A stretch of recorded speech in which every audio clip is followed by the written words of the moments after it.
Hello, my name is Virginie Gaillard. I'm a pharmacist and pharmacologist by training, and I work since 5 years in Royal Canin as a researcher for the territory of reproduction, gestation, birth and growth. And today I'm super happy to answer to the question of the Ask an Expert program. As a toddler is not an adult, a puppy or a kitten is not an adult dog or cat. This is obvious when you look at them, but it's not only a question of size. Puppies and kittens are born immature, and their different organs will reach maturity and full functionality progressively. Before 3 months of age, their immune system is not strong enough to protect them against most of the pathogens they will encounter. And of course, they are full of energy and will grow a lot, multiplying their birth rate by anywhere from 30 to more than 150 times, depending on their breed by the end of their growth, when, as an adult, they are expected to maintain their body weight.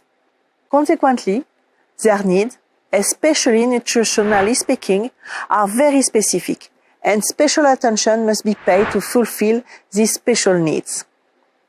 Another key point to keep in mind is that sterilization is not always synonymous of reaching adulthood.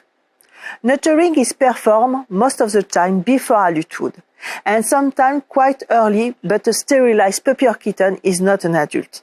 They have specific nutritional needs that differ from the need of a sterilized adult. Adulthood is a question of age that corresponds with the completion of growth. From 10 months for small dogs to 18 to 24 months for a giant breed. Cats are considered to be adults around 1 year of age for most breeds and a few months more for a Maine Coon.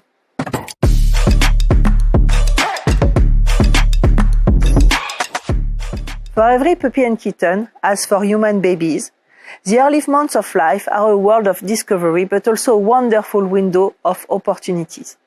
Awareness of the important link between early life experiences and adult health outcome began in the 80s, when some epidemiologists demonstrated that, in humans, the onset of chronic diseases in adults, such as cardiovascular, mental, or metabolic diseases, were related to the nutrition during childhood and nutrition of the mother.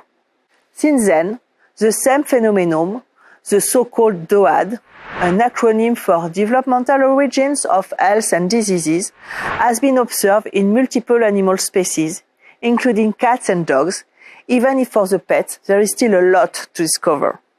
But let's come back to this window of opportunity. Everyone, human, cow, bird, cats or dogs, is defined by his genes. On these genes, there are some marks, called epigenetics marks, that will influence the way that the genes are expressed, or in other words, how the organisms will react in front of any situation. These epigenetics marks are themselves influenced by the environment of the individuals, nutrition, hormone, pollution, stress. During the critical developmental stages, such as gestation, early growth and puberty, much more than at adulthood, the epigenetics marks are highly plastic, meaning that they are particularly susceptible to the environmental influence.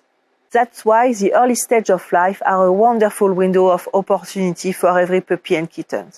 Providing them with a good environment is a promising way to prevent later occurrence of chronic diseases and foster healthy life in adulthood.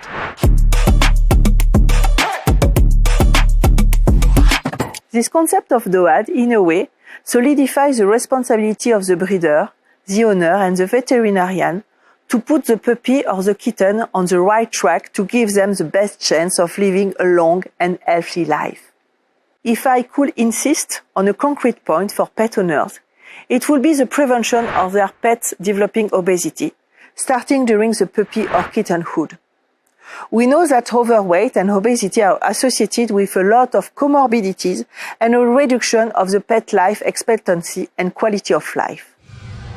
By giving appropriate diets which answer the specific needs of growing pets, especially after sterilization, by playing regularly and by keeping the pet active, and by attentively following the body weight evolution of puppies and kittens using growth charts, the pet owner can play an active role to foster a long and healthy life for their pets.